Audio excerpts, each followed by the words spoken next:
This is the instructional video for Big D's BBQ. Concession trailer. Start off up front with your generator box. You got your 36-inch generator box with slide-out tray. You will need to slide your generator out and make sure that you put your drop leg at the appropriate height to take the weight off the front of this while the generator is running. You cannot run the generator in the box. It always has to be slid out to be able to run for open air application. Once finished, you'll be able to slide back into place, and then you can close your door for transportation.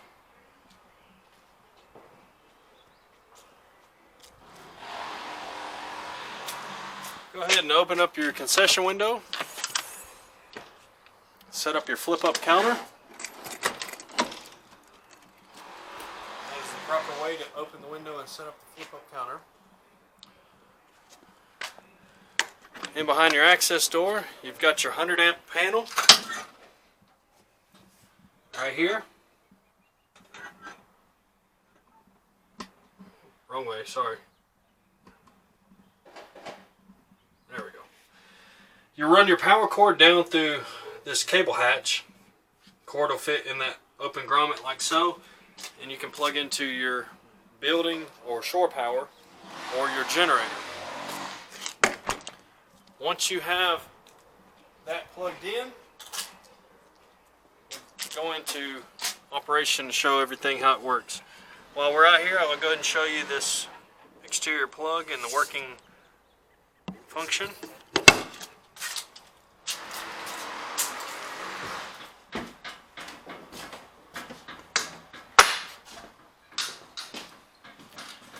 Go ahead and turn on all your lights, that way I can display those. Before we turn the propane on, we're going to turn the hood system on. Before I get to that, I'll go ahead and show you all the plugs working.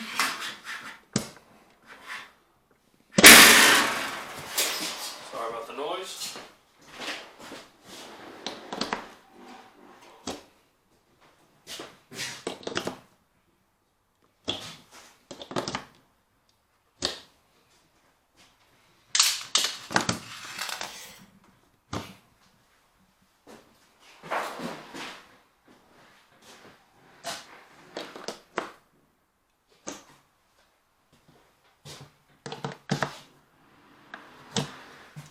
Got the plugs covered.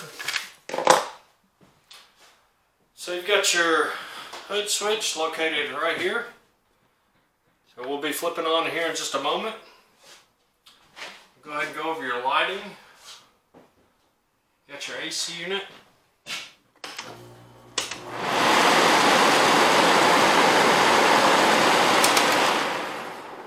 So you can have the application set as it is now for air to blow down, or you can close this off and open up the front and the back for air to go out either side, whichever you prefer.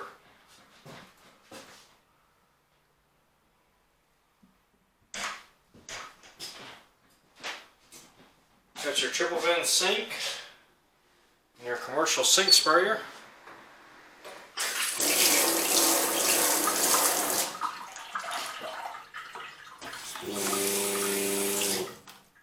So before you ever turn power on to your water heater, you want to make sure that you have water running out of both sides, just as I indicated on the hot water side itself. That tells you that the water heater is full and ready to plug in. You'll see the green light on. We've already got power to the water heater itself after our testing. I've got your water pump down here also. This valve here with the red handle is to be able to open up and drain the fresh water tank itself. And then we've got this valve located here for hooking up an air hose. So if you need to winterize this trailer, whether it's to shut it down for the year or if you want to winterize because of extreme cold weather, anything below 32, you would drain the tank, and then once finished, you would keep this valve shut off. You would shut the valve off right behind it, you will hook your air hose up to this valve here, and then you would open the handle. You see right behind it. That way you can evacuate the system by means of air. You would start with the hot water side first and blow the system out, and then do the cold water till all of the water is out of the system.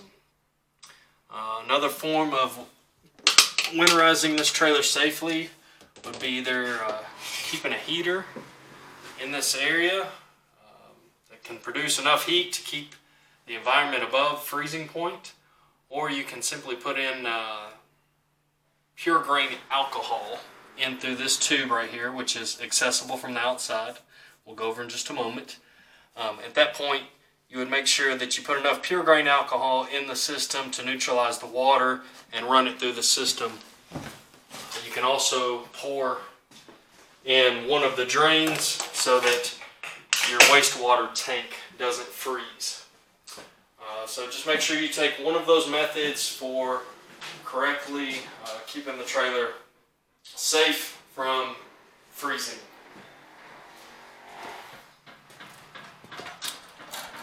I'm going to show you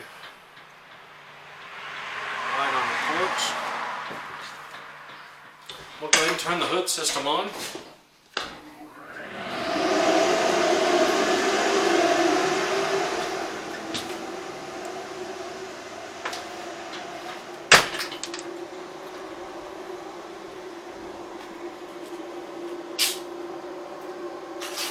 Lights in operation on the outside.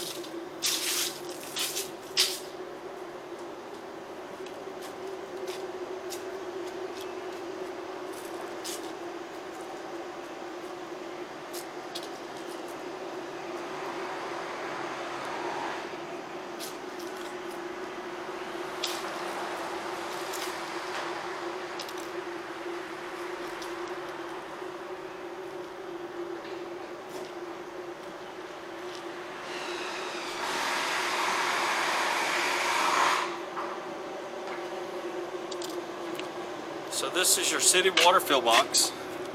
This is the port that you can put your fresh water in, or also the pure grain alcohol as mentioned. You can also, and you need to also put sanitizer in the tank to clean it. At least twice before use, and then you want to definitely do this on an as-need basis.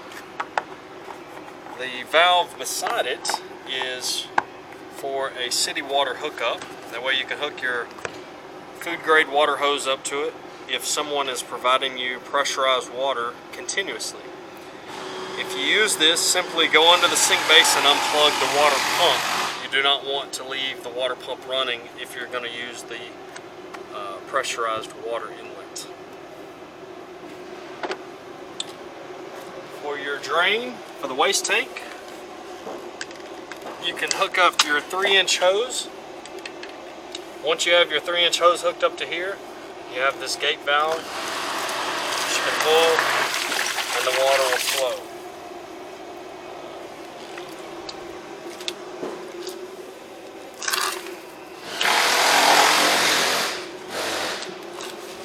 You want to make sure that your electric cord is safely out of the way. But again, hook up your water and let it flow out like so. Once finished, make sure that you shut the valve, put the cap back in its original place. So while we have the hood system on, we're going to go ahead and turn on the propane. I've got a live tank here that we test all of the equipment with. So once you have your tank on, in which case both of your tanks are empty, but they are the same style tanks, you've got pressure to this valve here itself. You want to slowly turn this valve on. While you're turning this valve on, you're listening for any sound coming through this 2-stage regulator. If you hear gas going through it, simply turn this off, go inside, see if there is an item that is left in the on position. All of your burners should be off, as well as your deep fryer. But somebody could accidentally forget, so definitely want to pay attention to listening for whichever regulator you're using at that time, making sure that no gas is running through it, as you see here. I'm only running one tank, and that's all that's needed. You've got your other tank is back up, so gauge however long it takes to run through one tank. That way you know how much ample time you have before needing to fill up the heat.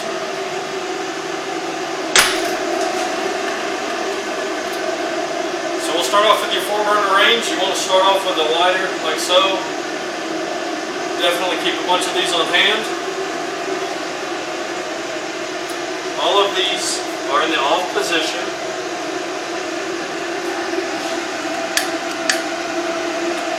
You'll take and you'll light your pallets. There is a small amount of propane that is coming out of the pallets, even though the burners are in the off position. Once they are lit, you have full access to the range in operation. When you are finished, simply turn your valves off. Your pallets will stay continuously burning. We do have belling wire that is to hold the burners in place for transport. Eventually this belling wire will break from excessive heat. Simply replace this so you don't have to worry about the burners flying around in transportation. We're going to go to the oven part. We've got one rack, 5 different locations. Again, this stays in the off position. You'll open up this part here.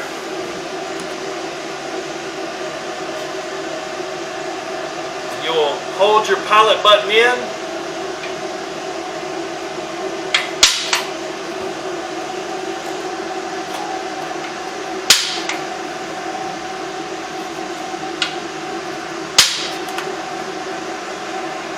I don't know if you can see.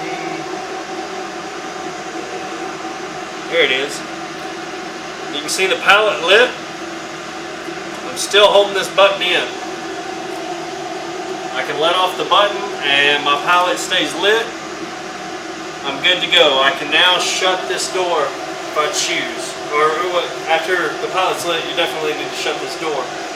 For operational purposes of video, I'll go ahead and turn the oven in the on position so you can see the burner actually lit.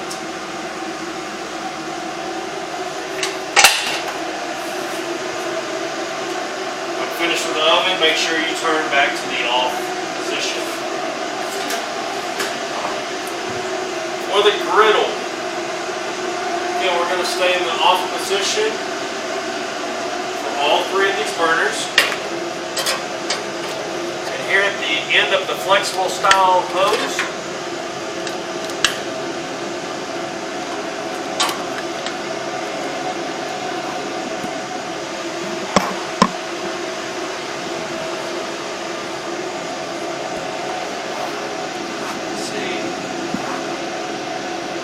the pallet's lit.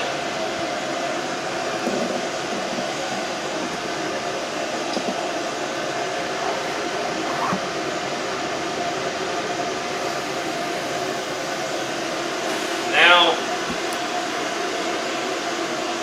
I can turn the burners on for lighting of the griddle plate itself.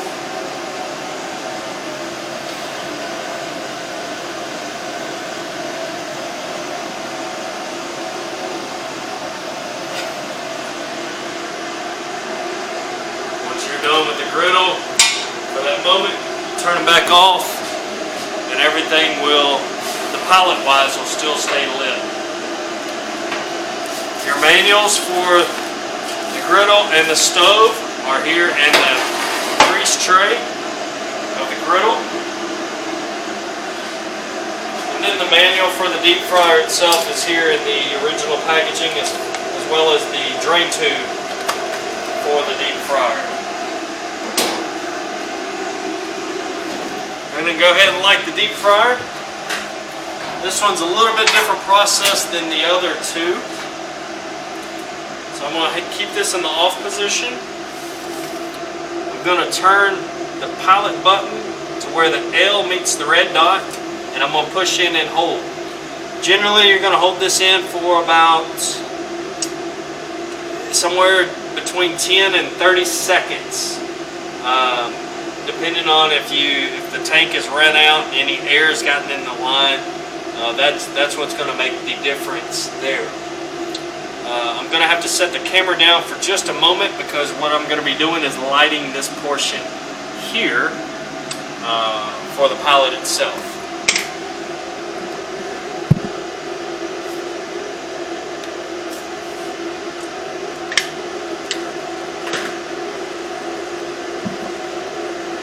So now that I've got the pilot lit, I'm still holding in the pilot button itself. I'm going to let this part get really nice and hot, and then I'll let off and be able to activate the system. So as you see here, I've still got this lit. I've let off. Now I can turn this pilot button to the on position, and I have full control for my burners itself.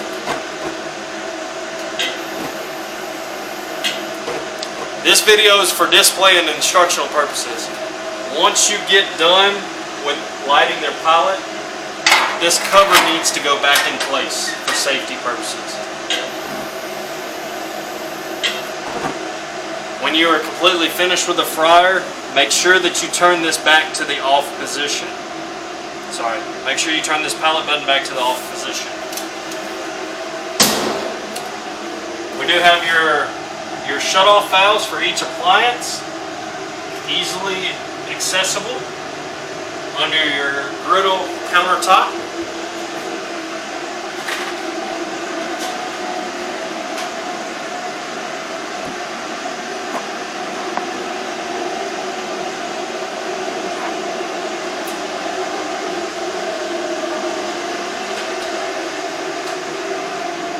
Once you're done with the gas, simply turn this off and then shut the tank off itself before any transport or when the business is closed. Never leave gas in the system overnight. Never leave the propane on while driving down the road. A few other things you want to make sure of before you transport is that you have a pin in each cage door, which we'll provide before it leaves here. Make sure that your tank is strapped in place. Those 2 points are critical on both of them. Make sure that your tail lights are all functioning, turn signals, brake lights, running lights. It's simple. Sometimes a fuse can blow on a truck for whatever reason, so you always want to make sure those are in the working order. You also want to make sure that your mag wheels, that you check the lug nuts before every time that you move this trailer. We will ensure that the lug nuts are torqued before they leave out, but it's just a good rule of thumb to make sure they're good and tight. When you're done at the end of the day, before you power the system down, make sure the hood system's off. Make sure that your AC unit is off. Obviously, again, over the burners, make sure all of the burners are off. Make sure that your burners, or the top of the burners, these are in place and that the wire is not broken. That way you have safe travel. We put these in the sink a lot of times. They will fly out of there in transport. Also want to make sure that all of your light switches are in the off position. So everything that draws electricity needs to be off. And then you can simply unplug the truck.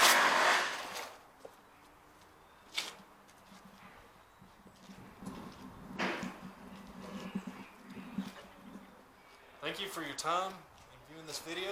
This is for instructional purposes. If you do have any questions, please do not hesitate to reach out to us. My name is Skip. Our number is 641-7720. Also, I just seen that you have crank jacks on all four corners. This requires a 3/4 inch socket. We recommend an impact gun. That way you're not manually having to lift the trailer. And you want to do it in incremental, whether it be side to side or front to back, depending on how you are leveling the trailer out for your venue. Again, we thank you for your time. Please reach out to us if we could be of any assistance.